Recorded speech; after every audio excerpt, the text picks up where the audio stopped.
Olá você, telespectadora, olá você, telespectador da TV Cultura.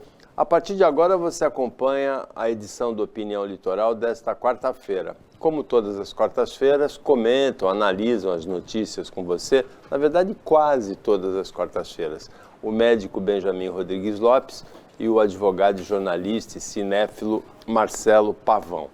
A gente vai começar conversando sobre o assunto que monopoliza e divide também opiniões em Guarujá, na Baixada Santista, no estado de São Paulo e no Brasil, que é a operação policial que começou na sexta-feira, que resultou na morte de mais de 14 pessoas depois do assassinato de um policial da rota.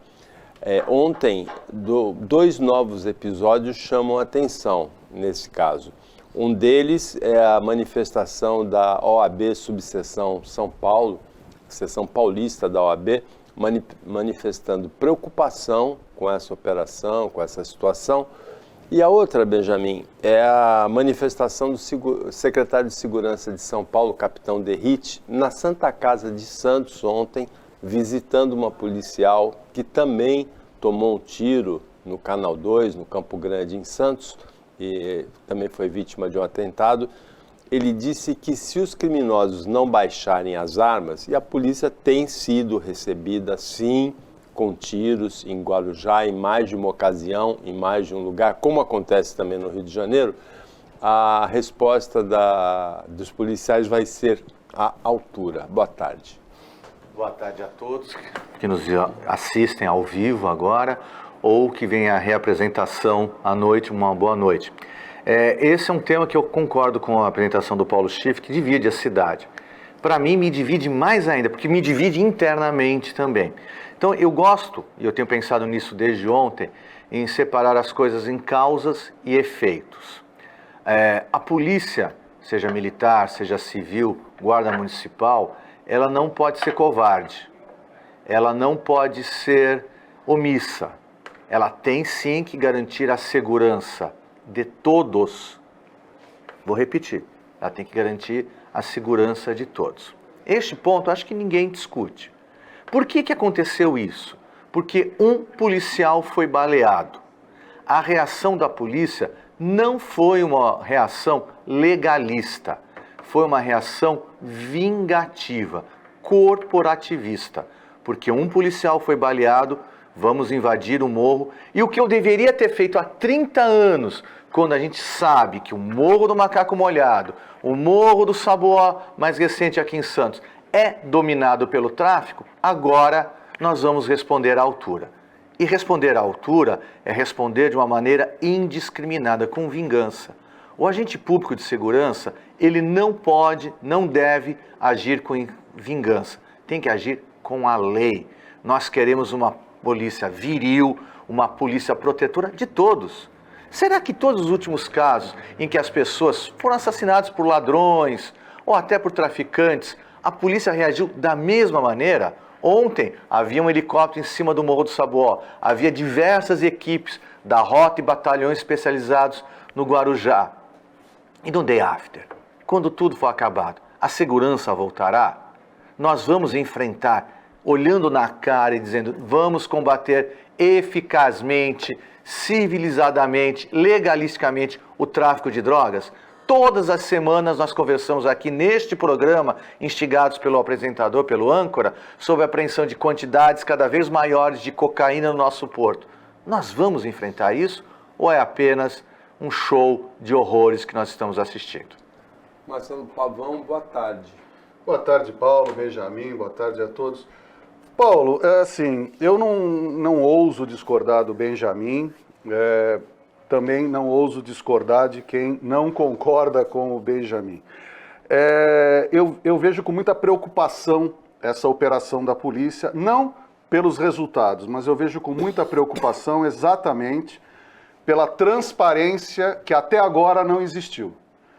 Já falamos aqui nesse programa, e eu sou um defensor ardoroso das forças policiais, eu estou ao lado das instituições constituídas, da legalidade, e é assim que eu permeio a minha vida. A questão que eu vejo é a seguinte: Os policiais estavam com câmeras, filmaram toda a operação. Parece que a maioria estava com câmeras. Então há uma gravação da ação. O que aquela câmera acoplada. Aquela câmera acoplada.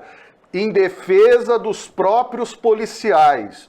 Governador Tarcísio, secretário Derrite, convoque a OAB, convoque outras instituições, analisem as imagens para que a população responda ao clamor, ao anseio de parte da população representada aqui pelo Benjamin. No seguinte sentido, olha, a polícia não foi vingativa, não foi justiceira, não foi feito um troco, 10 vidas por uma, não houve isso. O que houve foi um confronto entre policiais e criminosos, houve troca de tiros e a polícia, no cumprimento do seu dever, infelizmente, abateu essas pessoas. Isso é o que precisa ser transparente, apresentado através de um laudo, através do testemunho de entidades credenciadas para isso, para que a população se aquiete. Porque o que nós não podemos entrar é num assunto que ontem ficou rodando a cidade inteira. A torcida do bandido bom é bandido morto e a torcida de que foi um abuso. Então a gente não pode estar dividido nisso. As eleições passaram, hoje todos somos Tarcísio, todos somos Derrite. Só que precisamos de transparência para saber que a ação foi absolutamente dentro da legalidade. Existem pessoas falando que as entrevistas e depoimentos da população dizendo que houve tortura, que houve execução sumária, que isso tudo é mentira. Então, façamos a transparência para a gente saber disso. O que não podemos é o que está acontecendo hoje na Assembleia Legislativa de São Paulo, onde a bancada governista já está fazendo o projeto tramitar em regime de urgência para se retirar as câmeras dos policiais. Então, é exatamente no caminho contrário ao que deve ser feito. Eu, até prova em contrário, estou com a polícia, apoio a polícia. Se for provado o contrário, que os excessos sejam coibidos e combatidos. E o Benjamin está certo. Qual autoridade policial na Baixada Santista não sabe onde são as biqueiras, onde estão os traficantes, onde estão os depósitos? Isso é conhecido, até fogos soltam quando chega a droga. Todo mundo sabe disso. Só que só essa operação está sendo feita. Por que não limpam a droga daqui? Essa fica a pergunta, secretário Derrite, governador Tarcísio. Como quase todas as questões recentes da vida brasileira, isso é um fenômeno que acontece no mundo todo, existe uma polarização na discussão. Que a polícia tem de ser enérgica, que a reação tem de ser muito enérgica contra um atentado como o que aconteceu sexta-feira ou como o que aconteceu ontem em Santos, sexta em Guarujá, contra essa situação de absoluta insegurança, contra esse crime organizado na Baixada Santista, e não é fenômeno exclusivo da Baixada Santista, que tem que ser rigoroso, ninguém tem dúvida, tem de ser rigoroso. Não é pedindo licença, não é levando flor que se combate esse tipo de criminoso. Agora, se houve ameaça da polícia, se houve tortura, se houve execução, se houve chacina, como muitas pessoas da comunidade denunciam, não adianta descredibilizar a comunidade. É verdade que a comunidade é ameaçada pelo tráfico. É verdade que algumas dessas denúncias podem estar sendo plantadas pelo tráfico para descredibilizar a polícia. Mas é importante, é muito importante que elas sejam investigadas e, como disse o Pavão, que a polícia chame outras instituições para que essa investigação tenha credibilidade, que esse episódio seja assim esclarecido de maneira absoluta e que tanto a imagem da polícia como das instituições que participarem disso saiam desse episódio fortalecidas. Um julgamento que tem relação com essa questão que acontece nesse momento na Baixada Santista acontece hoje no Supremo Tribunal Federal, Pavão. O Supremo julga hoje se porte de drogas para consumo próprio é legítimo ou não, se é crime ou não. Tem uma questão embutida aí muito estranha, né? Porque se comprar a droga, se vender a droga é crime, comprar não é? Tem os dois lados da mesma operação, né? E a gente teve recentemente, e aí até parece brincadeira, mas um médico preso com 65 quilos de droga em casa disse que era para consumo próprio, né, Pavão? Então, Paulo, vamos lá. Vamos às partes. Médico, como o Benjamin está do seu lado aí. Vamos lá, porque o Benjamin ele é necessário na complementação, né, ou na divergência total. Primeira coisa, a lei estabelece qual é a quantidade de droga para se considerar usuário ou não. Então, assim, o médico do Guarujá, que é aquele que abriu a porta para o PCC matar, fuzilar um paciente dentro do hospital, é esse mesmo médico. No Jardim Acapulco, aquele condomínio de altíssimo luxo no Guarujá, foi encontrado com 65 quilos de cocaína, que diz que é para o consumo próprio. Ele e a velha dos 71 que acreditam nisso, né? Porque o resto ninguém acredita. Então, a lei prevê o limite. Essa questão, Paulo, Benjamin, amigos e amigas, do julgamento do STF é no seguinte sentido. Será que a pessoa que é pega, né, que ela é flagrada com um cigarrinho de maconha, precisa ir para a cadeia? É essa que é a questão. Não é a quantidade. A quantidade é tráfico. Tanto que se você tiver mais, você é considerado traficante.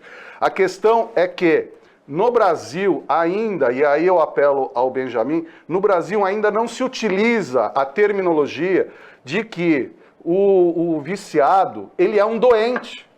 Ele às vezes, ele está indo pegar na biqueira a droga porque ele precisa disso. Então, enquanto a gente não tratar o viciado como um doente, agindo conjuntamente com a ação social, com o Ministério Público, com entidades públicas, de resgatar essa pessoa, e esse modelo eu não estou inventando, esse modelo é empregado há anos em Portugal com sucesso.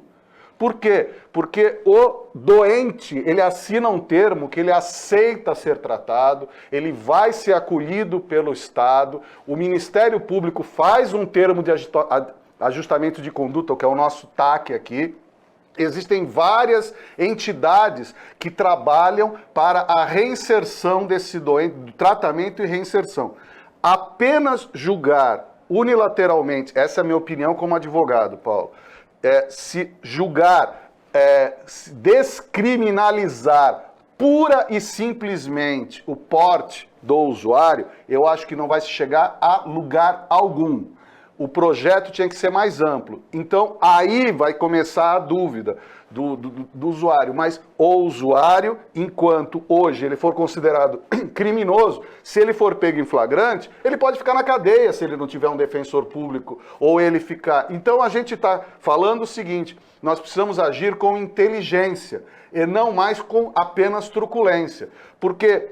o maior traficante, os donos, os barões da droga, Paulo, moram em triplex, em mansões, em condomínios de altíssimo luxo. E não é segredo para ninguém. Só que enquanto a lei não expoliar financeiramente os barões da droga, não é o viciado que vai responder. Então, assim, a sociedade, a gente precisa dar uma reciclada, porque a gente coloca todo mundo no meu balaio. O cara que...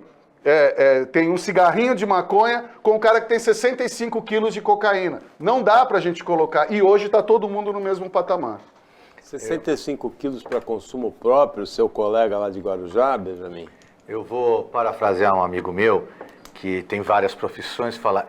Isto eu ouvi não comigo, o ouvido de médico, ouvi com o ouvido de comentarista. É claro que cai até na galhofa, brincadeira, piada, alguém dizer que consome 65 quilos. Mas eu acho que a gente tem que entender algumas coisas diferentes. Quando a gente fala de uso de drogas, faltam palavras aí. Drogas ilícitas. Vou dar um exemplo para você que é ouvinte. A droga que mais vicia chama-se café.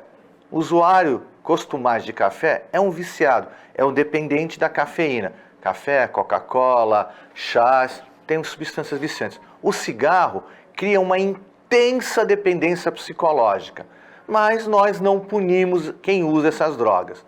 Quem bebe álcool e bebe compulsivamente e se torna dependente químico do álcool, não vai preso por ser dependente químico do álcool. O que o Supremo está dizendo é o seguinte, olha, nós estamos lotando as nossas cadeias, delegacias, atulhando de processos pessoas que usam drogas, seja recreativamente, e está muito associado com a maconha, seja por dependência química, e está associado ao crack e à cocaína. Essas pessoas não precisam de cadeia, elas precisam de tratamento. E o Pavão acerta ipsis literis disso.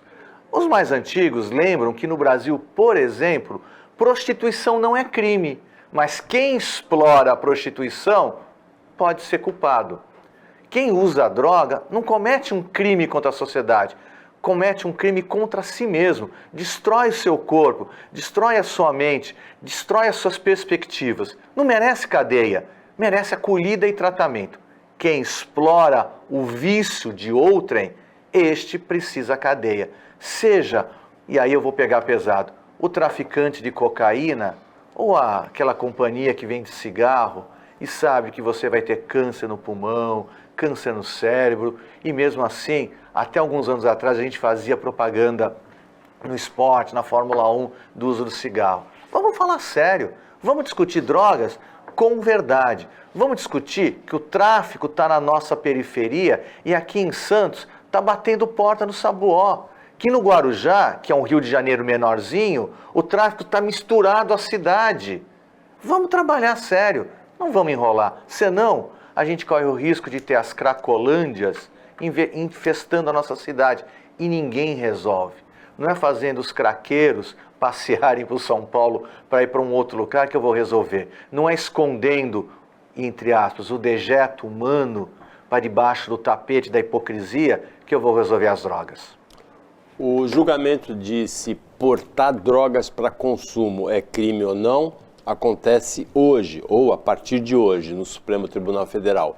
Ontem foi tomada a decisão, pelo Supremo Tribunal Federal também, de que a tese da legítima defesa da honra, matar a mulher por conta de adultério, é inconstitucional. Depois de mais de 40 anos, foi tomada essa decisão. Isso a gente comenta depois do intervalo.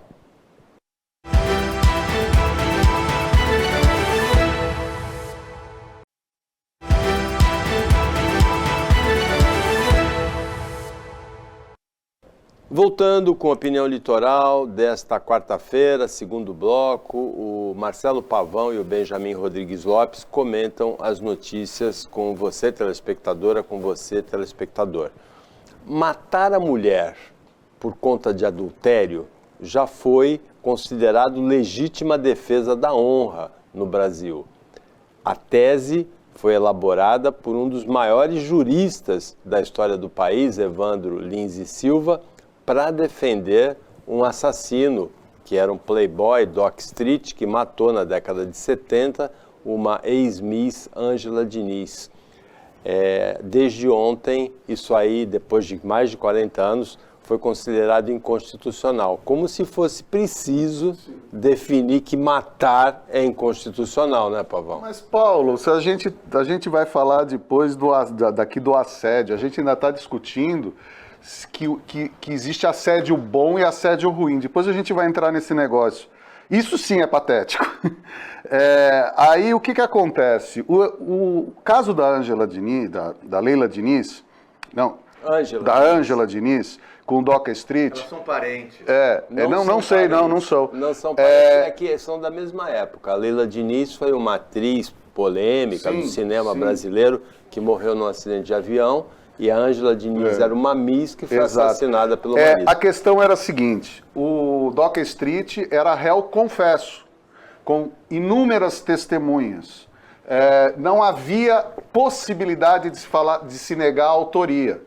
Então, o que aconteceu? O doutor Evandro Lins e Silva, jurista eterno, é um dos pais do direito moderno aqui no Brasil, ele desenvolveu uma tese de que, sob violenta emoção e em legítima defesa da honra, o Doca Street matou a ex-namorada. E aí, a Ângela Diniz, e aí o que acontece? Isso ecoou no Brasil de uma forma estrondosa, porque era uma tese nova, foi a primeira decisão da história no Brasil nesse sentido, e a gente faz aqui um parênteses. Aconteceu exatamente a mesma coisa com o escritor, o autor dos Sertões, Euclides da Cunha, porque ele foi, em legítima defesa da honra, tentar matar a esposa e o amante, e aí ele foi morto. Então, assim, casos como esse nunca foram no Brasil uma raridade. E o Evandro Lins e Silva ganhou o processo. E muitos casos têm se utilizado, muitos advogados têm se utilizado dessa tese, porque, pasmem, como o Paulo falou, há 40 anos não se chegou à Suprema Corte para se dizer se é constitucional ou não. E detalhe, o caso da Ângela Diniz ocorreu na Constituição anterior, que não está mais em voga. Então, na Constituição de 88, não se decidiu sobre essa questão. Pois bem, depois de quase 40 anos, o Supremo se posiciona para impedir que novos assassinatos ocorram sob a alegação de legítima defesa da honra. Então, a partir de agora, feminicídio com base em legítima defesa da honra, os advogados precisam mudar a tese. Não cola mais. Porque estava virando mania, Paulo. Quer dizer, o macho alfa brasileiro com uma arma em punho virava para a mulher e falava assim: você me ofendeu, você não sei o que, e matava. Chegava lá, eu estava sob violenta emoção. Então isso acabou.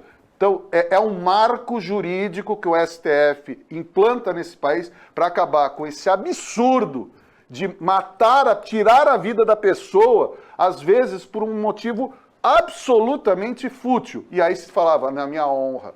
Então, viva o STF, que continua sendo o balizador da Constituição brasileira. O leito STF. 40 anos, justiça que tarda não é justiça boa. Mas eu estava me lembrando, quando você falou de Euclides da Cunha, a história é mais perversa. O Euclides da Cunha é traído pela esposa com o Dilermando, vai tentar matar os dois, leva um tiro no duelo e morre. Muitos anos depois, o filho vai tentar matar o traidor do pai e assassino do pai e morre também. Só porque o Dilermando era campeão de tiro, né? Exatamente, pequeno detalhe disso. Tem que saber com o que você briga. E eu estava lembrando, acho que é Voltaire que falou que matar é crime em todas as civilizações, menos se tiver o apoio do rei ou do Estado. Quando a gente fala de legítima defesa da honra, pode ser legítima defesa da honra contra uma mulher que traiu, contra uma corporação que é humilhada. Nós não temos o direito da morte, a não ser no conflito, na defesa da própria vida. Acho que a gente precisa discutir seriamente isso. Você que tem religião ou não, você que é humanista, sabe que o valor da vida é sagrado. Defendo claramente que uma pessoa pode matar para defender a sua vida, mas por vingança, seja sexual ou da minha honra, não. Hoje é uma data importante, 2 de agosto, para a cidade de Santos, especialmente. É a data do decreto, há exatos 40 anos, em 1983, que restituiu a autonomia política da cidade. Santos foi considerada, durante a ditadura militar, área de segurança nacional e perdeu o direito de eleger seus prefeitos. Em 1983, tem uma faixa aí, inclusive, agradecendo ao então deputado Gastone Rigg a luta pela autonomia. Eu lembro do Adelino Rodrigues, importante, aí Eduardo Castilho Salvador, já falecidos, assim como Gastone Rigg, e foi o vice-presidente Aureliano Chaves, o presidente era João Batista Figueiredo, no exercício do poder, quem assinou esse decreto que restituiu a autonomia de Santos, Benjamin. Eu sou um ginecologista, mas sou um historiador, um estudioso da história, porque quem não lê a história, quem não sabe, repete a história várias vezes. Como a nossa vida são grandes ciclos. O último prefeito nomeado foi depois eleito vereador, Paulo Gomes Barbosa, tem um filho eleito prefeito da cidade em que ele foi interventor. E a gente cicla novamente essa história. Passamos por um momento terrível há muitos anos da ditadura, da intervenção militar. Santos teve o seu avó escalada. O último prefeito eleito antes da ditadura, Esmeraldo Tarquínio, um negro, é caçado. Vivemos tempos sombrios. Esquecemos talvez disso. Esquecemos que aqui no nosso porto, durante muitos anos, ficou estacionado um navio Raul Soares, que era um local de tortura. Aí sim, com a ordem, com a complacência dos generais, dos presidentes. Santos, que já foi considerada a Barcelona brasileira, que tinha um movimento operário do Porto muito participativo, que lutou pela liberdade, foi a primeira cidade a não ter mais escravidão lá no 200 anos atrás. Santos libertária, teve a sua voz calada durante tanto tempo. Hoje é o momento de lembrar, e é o momento de lembrar especialmente, para mim, tenho 56 anos, eu, quando criança, já assistia a Paulo Schiff, na primeira versão do Opinião, e essa não é a piada, com Gastone Rigg. Não era esta, mas era esta bancada. A primeira vez que eu entrei aqui, eu falei para o Paulo Schiff, sinto Gastone Rigg presente. Presente sempre. Obrigado aos emancipacionistas e os que lutaram pela liberdade da cidade de Santos. Paulo, complementar apenas o que você e o Benjamin falaram, quer dizer, o Gastone Rigg, eu me lembro, eu era adolescente, eu me lembro Nós dois éramos jovens, né? Nós dois! Eu me lembro do Gastone ir à rádio, televisão, a Brasília, entrevistas, defendendo a autonomia. Lembro também, conta a história, que o presidente Figueiredo se recusou a assinar, por isso é que foi o vice-presidente, Aureliano Chaves, na época. Agora, como o Benjamin falou, lembrou de Esmeraldo Tarquínio, eu lembro de Oswaldo Justo, que era o vice que se recusou a assumir quando o Esmeraldo foi. Lembro de Francisco Prado de Oliveira Ribeiro, que foi quem assumiu a prefeitura e foi responsável por não ter uma guerra aqui em Santos, porque estava à beira de um colapso e o grande Chico Prado conseguiu. Lembro de Nelson Fabiano, lembro de Marcelo Gatto, lembro de Rubens Lara.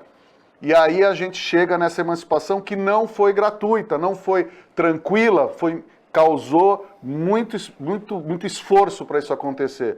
E Santos aprende, e aprende sempre, como o Benjamin falou, quer dizer, o último interventor fez com que o seu filho se tornasse 2 vezes prefeito eleito pelo voto popular e hoje deputado federal. Isso significa um avanço, significa progresso. Por isso, sou bairrista sim, sou santista, amo essa cidade, amo a história dessa cidade, mas a gente precisa sempre agradecer ao Paulo e à imprensa que lembra dessas datas, porque não foi dada a autonomia, nós conquistamos a autonomia e por isso ela é tão sagrada e tão cara para a gente. Parabéns a todos que trabalharam pela volta da independência, da autonomia de Santos após a ditadura militar.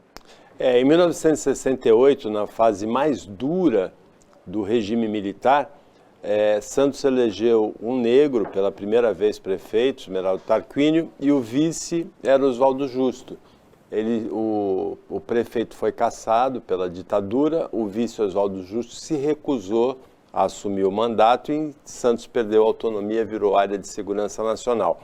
16 anos depois, na eleição que se seguiu a esse decreto de 1983, Esmeraldo Tarquínio já tinha morrido, e o vice de 68, Oswaldo Justo, foi conduzido à prefeitura pela população, pelo voto, em 1984, tendo ele mesmo como vice o filho do Esmeraldo Tarquínio, que também se chama Esmeraldo Tarquínio e é conhecido como Esmeraldinho. 16 anos depois, a cidade retomou a autonomia e quase 40 anos depois, a gente vive no Brasil todo a normalidade democrática. O Opinião volta depois do intervalo. Fica com a gente.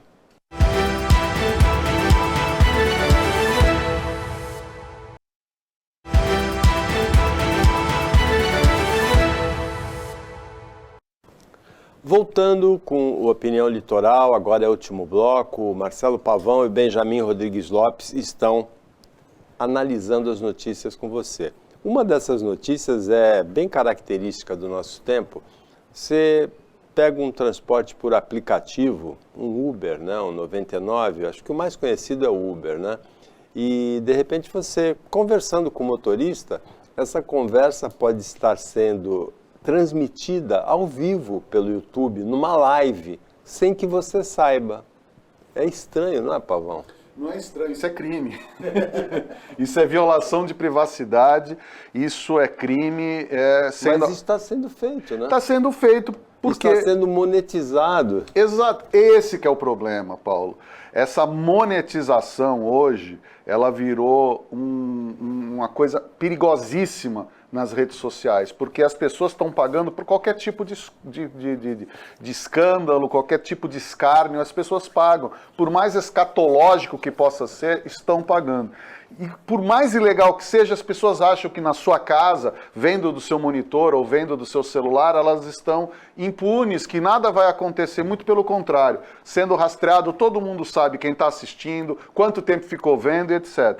A questão, Paulo, é que o motorista de aplicativo hoje não tem regulamentação. Ele não está subordinado a nenhum regramento. Então, ele não é obrigado a absolutamente nada. É quase como um cheque. Toda vez que a gente pega um aplicativo, é um cheque em branco. Porque você não sabe quem é o motorista, você não está ligado a nada, e isso precisa ser regulado. Eu penso que a solução seja a regulamentação municipal através de leis estaduais e cobertura de leis federais, porque é no município que a coisa acontece. Hoje, mais cedo na rádio, a gente estava falando, você costuma pegar motoristas de outras cidades fazendo aqui, e muita gente fala, olha, eu nem sei onde eu estou, se dá para me ajudar. Pode ser uma pessoa boa, que está com uma intenção boa, e pode ser um marginal, como já teve situações nesse sentido. Outro dia teve um que estuprou a passageira. Então a gente precisa cobrar a regulamentação da atividade de motorista de aplicativo, que eles sejam subordinados a treinamento, a supervisão, reciclagem e regras. Qual é o problema disso? Nenhum, se você estiver fazendo a coisa certa. E aí com proibições, porque isso que está sendo feito de lives com passageiro é crime. E precisa ser apurado, precisa ser denunciado e apurado. Não dá para a gente fazer o que tem acontecido.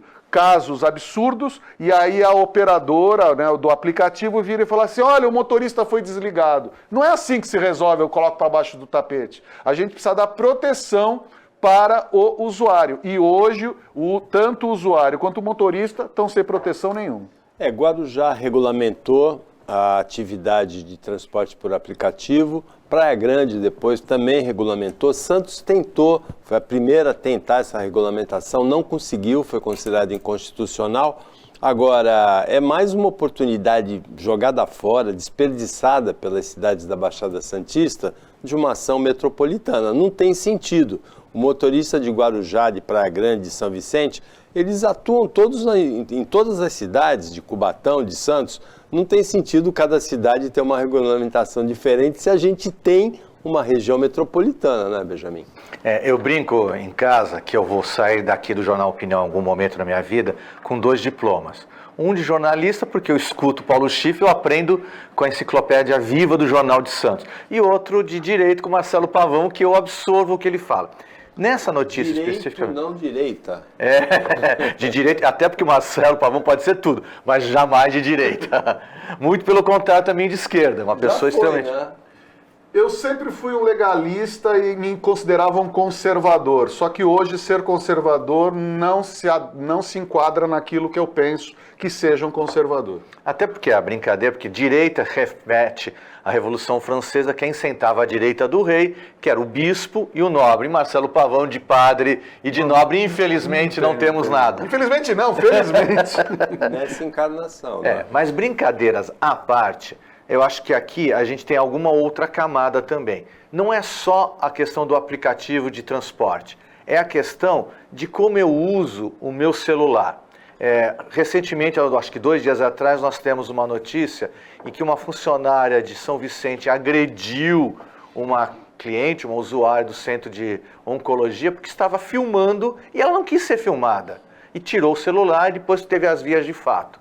As pessoas invadem o direito do outro todos os dias com o celular. Diversas vezes eu, em consulta médica, eu sou médico, eu tenho que pedir para o acompanhante ou mesmo para o cliente, olha, por favor, enquanto nós estivermos em consulta, desligue o seu celular. Eu não sei se você está gravando, eu não sei se você está usando, desviando a atenção, mas me incomoda eu não poder ter o sigilo profissional colocado avante. No motorista de aplicativo, e eu vou dizer claramente, eu não uso app de transporte, eu uso o táxi. Eu sei com quem eu estou falando, geralmente tem uma cooperativa que dá um respaldo, eu me sinto mais seguro. Recentemente nós tivemos uma notícia também de uma passageira embriagada e com problemas psicológicos, psiquiátricos, que o motorista tirou-a do carro e abandonou ela no meio da rua. Ela em seguida foi estuprada. Acho que a gente precisa legislar sobre aplicativos e principalmente o uso da internet. O direito seu termina onde começa o meu. Eu não quero ser exposto sem ser perguntado. Eu não quero que o motorista de aplicativo desligue a live porque está entrando em Praia Grande lá regulamentado e na divisa com Santos, que logo depois São Vicente, ele ligue a live. A gente precisa sentar e conversar. O Supremo diz que não é atribuição dos municípios. Então está na hora dos nossos representantes discutirem seriamente quanto isso.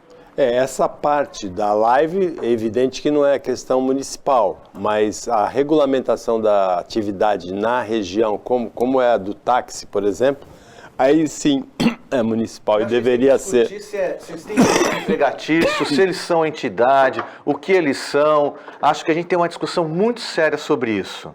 Tem um buraco negro aí. A Câmara de São Paulo aprovou e o prefeito Ricardo Nunes disse que vai sancionar uma lei que estabelece procedimentos para casas noturnas adotarem medidas de proteção a mulheres que estejam em situação de risco por assédio. A inspiração dessa lei é o caso do brasileiro Daniel Alves, acusado de estupro na Espanha. A boate tinha, a boate não, era uma balada, né? Isso. Tinha imagens que reforçaram a acusação, ele foi indiciado, nessa semana se tornou réu, né? Hoje ele se tornou réu e, se condenado, pode pegar 15 anos de cadeia. Exatamente. A Câmara de São Paulo, muitas casas noturnas de São Paulo já adotam essas medidas que estão elencadas aí nesse projeto de lei da Câmara de São Paulo. Então, Paulo, para deixar bem claro é o seguinte, isso é um protocolo que está sendo sugerido pela Câmara de São Paulo, e aqui eu dou meus parabéns à Câmara de São Paulo, porque esse protocolo, essa sugestão, une praticamente todos os partidos, de PSOL a Novo, com União e Republicanos, MDB e PSDB e uma série de outros partidos. Então, é isso que a gente quer, legisladores pensando em prol da comunidade. E o que é esse protocolo? Ele é voluntário, a empresa não está obrigada, a casa noturna não está obrigada a fazer isso, mas se resolver ingressar nesse grupo, ganha um selo onde a casa é certificada de que ela dará acolhimento à mulher que se sentir assediada, reservará as imagens para as autoridades e dará assistência imediata caso seja procurada em local específico dentro da casa. Isso é um avanço que, volto a falar, é opcional, mas as mulheres e as pessoas que quiserem ir para uma balada para se divertir, que procurem essa casa com esse selo para ter mais segurança. E os que não tiverem, que sejam colocados de escanteio. É muito importante que a gente apoie e que isso se estenda pelo Brasil inteiro, porque quando a gente sai de casa para ir numa balada, a gente está indo para uma diversão. A gente não está indo para ser agredido, assediado de qualquer forma. Nesse caso, é acolhimento das mulheres. A gente precisa ampliar isso, não apenas para as mulheres, muito para as mulheres, mas para qualquer pessoa que esteja numa casa noturna e seja importunado ou importunada, deve haver um protocolo de segurança. E eu, mais uma vez, saúdo a Câmara de São Paulo por esse projeto, por esse protocolo, porque isso sim é um avanço social que traz tranquilidade na hora que a gente sai e pretende se divertir. Tem algumas casas que até adotaram um procedimento interessante. A mulher chega no balcão e pede um determinado drink, o atendente chama a polícia. Eu ia começar brincando, como sempre, com o Paulo, porque a diferença de boate para balada é quantos anos você tem. Para quem tem mais de 100 anos é boate. Para nós que somos adolescentes é balada. Para quem tem mais de 100 anos, na verdade, era inferninho. Inferninho, essa senhora, agora fomos longe. Mas eu queria começar hoje, o meu dia começou bem atarefado, mas eu sempre começo escutando o rádio e eu queria dar um abraço carinhoso no meu colega de bancada, o Marcelo Pavão, porque eu ouvi um comentário dele sobre isso e eu concordei exatamente com o que ele falou. E para mim é muito fácil falar isso, porque eu sou pai de 3 meninos, não tenho meninas na família, mas sou médico, ginecologista e escuto as histórias das mulheres. Viver no corpo de uma mulher até 20 anos atrás era um inferno. Nós estamos construindo uma política de igualdade, porque as mulheres são assediadas, as mulheres são violentadas, são difamadas e ainda tinham que provar que estavam certas. Quantas e quantas mulheres não sofreram violências em consultórios médicos, em trens lotados, em baladas? Quantas e quantas mulheres não foram estupradas? E eu lembro de um ex-jogador aqui da região, condenado e que nunca cumprirá essa pena. Lembro de um ex-treinador de futebol condenado e que nunca cumpriu a pena. E elas que ficam com outros. Lembro das mulheres que foram violentadas na sua intimidade por um ginecologista. Que vergonha, quando tentavam engravidar. Lembro de mulheres que foram estupradas durante o parto por um anestesista. Que vergonha. Ter um momento de defesa na balada, enquanto a gente está se divertindo, é o mínimo que a gente pode dar de dignidade. Quando eu era adolescente, a gente brincava de uma maneira tão vergonhosa que de bêbado não tem dono. Bêbado, bêbada, sóbrio ou sóbria, tem dono, tem respeito. Não é não, sim é sim e respeito ao corpo do outro. Isto não vai acabar com a nossa espécie, isto não vai dificultar o namoro, isto vai dizer com que a pessoa, seja homem, mulher, que esteja comigo, se sentirá bem ao meu lado com respeito e amor. Para terminar o programa de hoje, uma sugestão. O dia começou muito bonito, nesse momento, na hora do almoço, na hora da edição do Opinião Litoral, que tem uma reapresentação à noite. Continua bonito. Se o céu estiver aberto à noite, se mantiver assim, dá uma olhada para a lua. É lua cheia, é uma super lua cheia, porque ela está perto do perigeu, né, que é a fase em que da trajetória dela em que ela está mais próxima da Terra, e ontem à noite ela era um belíssimo espetáculo no céu. Tomara que hoje esse espetáculo se repita. Chegamos ao final do Opinião Litoral, agradecendo a participação do Benjamin Rodrigues Lopes, do Marcelo Pavão como comentaristas, o trabalho da equipe técnica e de jornalismo do Sistema Costa Norte e a você que acompanhou a gente em mais essa edição. Até amanhã, nesse mesmo horário, se Deus quiser, depois do Jornal Litoral, e uma ótima quarta-feira para você que você merece.